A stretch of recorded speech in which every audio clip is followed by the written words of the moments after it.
Welcome back to Out of the Attic. Nathan Randall here with you, and right now I have Joe Gilio of the Four Aces with me. And Joe, how's it going today?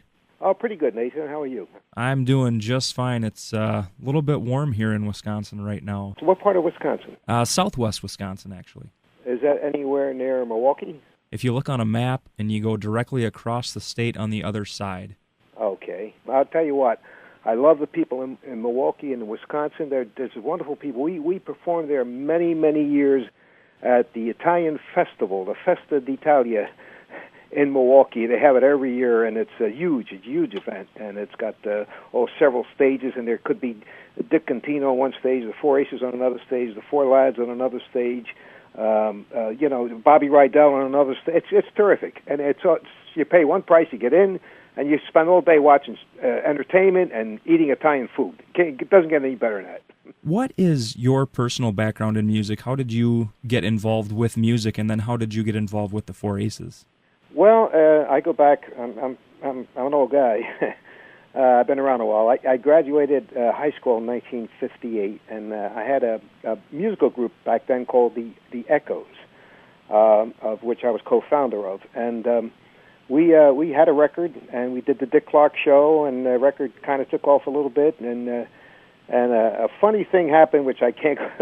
It's the payola scandal hit, and all of a sudden our record had to be taken off the shelves for, I guess, I don't know the background of it, but but anyway, to make a long story short, it launched my musical career, and I performed with the Echoes for quite a few years, working most of the clubs in the South Jersey, Philadelphia, Maryland, Boston area, all up and down the East Coast, and for like 4 or 5 years I did it with that group, and eventually I got the opportunity to perform with the Four Aces, and I've been with them since 1969, and I've been singing all these years, and still intend to do it.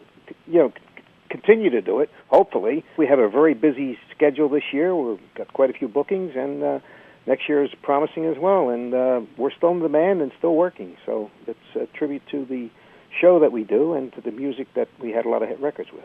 You mentioned you were part of the Echoes. What were some of the bigger songs that you guys had? Oh, you probably wouldn't even know. There was one called The Italian Twist. It was when the twist was popular.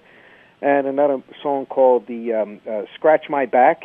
On the backside was a song called Little Green Man, and it was on the Swan Records, which was owned by Dick Clark at the time. Danny and the Juniors was on that label, and Freddie Cannon. There was quite a few rock and roll acts on that particular label. And I played guitar, and I still do, and sang with that group. And it was a novelty song, but it started to make some noise. And Joe, you said you joined the Four Aces in the late 60s. 69, yeah. The group started in 50. I'm not an original member per se. I replaced an original member, and there were still several original members still left with the group.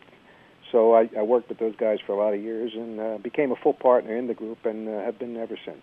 What was the music scene back in the 1950s? Music scene, well, there was, you had Chuck Berry, you had Fats Domino, you had the Platters, you had the Four Aces, you had the Four Lads, you had Patty Page, you had Johnny Ray, Tony Bennett was still singing back then, the McGuire Sisters. I mean, it goes on and on. The Four Freshmen, who I love, a great singing group, and acts like that. Now, Joe, do you think that the music from the early 50s was a good stepping stone to the music of the later 50s, as far as going from the crooners into rock and roll music of the 50s? Absolutely. You have to go to the first one, Bill Haley and the Comets with Rock Around the Clock. I mean, they started the whole thing. And Elvis Presley came along. Then you had the Beatles with the English sound and that wave of English groups, and it was just a great era for music from the 50s all the way up to the 60s. And there was good music in the 70s and 80s as well. Some of the music today, I'll be quite frankly, I just don't understand the lyrics. Back in our day, our music was, I like to say it as poetry set to music. The lyrics were beautiful. I mean, you take Love is a Many Splendid Thing, The Golden Crown That Makes a Man a King. They don't write songs like that today. I wish they did. And, it's a funny thing, when we perform, we appeal to the people of our vintage, our age. And they'll bring their grandchildren in or young children, and after the show, they come and say, God, you guys were great. We never knew music like this was around. It's wonderful. We became instant fans. You know, and my question is, if the DJs would continue to play our music and expose the younger generation to our sound and to the nicer music, perhaps you may draw a few of the younger people, and, you know, keep our careers around a lot longer too. But they don't. They just continue to play what the kids want. The younger, the kids want to hear their generation. They want to hear young kids singing, people their age, because that's the way it was when it was my age. I mean, when I was a teenager, you had teenage stars, and they were singing, and everybody liked, generated to them. And the older generation would look down and say, "Where's Glenn Miller? Where's Tex Beneke?" So it was the same thing. It just revolves, every year. Every generation is different. Personally, I'm 24 years old, and I grew up kind of listening more to the early years of rock and roll and more like Bing Crosby and some of the classic standard stuff like that too. Sure. But, running the show here at UW Platteville, I've gotten a lot of good information as far as some of the people I've already talked to. It was funny you mentioned Bill Haley's comments, because I just had a chance to talk with Marshall Lytle not too long ago, who was the bass player. Oh, how about that? And it's really interesting learning kind of the history of the different groups. And I also talked with Frank Maffei of Danny and the Juniors. So. Oh, sure, yeah. Frank's a good friend of mine. Joe Terry from Danny and the Juniors is my dearest friend. We're like brothers. He lives about 20 minutes from me, and we play golf a lot together and do a lot of celebrity golf tournaments together. He's a dear friend. He's over here hounding me at night. We sit down, we'll have a little drink, and talk about music and show business. He's a good guy, great guy. Frank is as well. Frank is his partner. Great guys.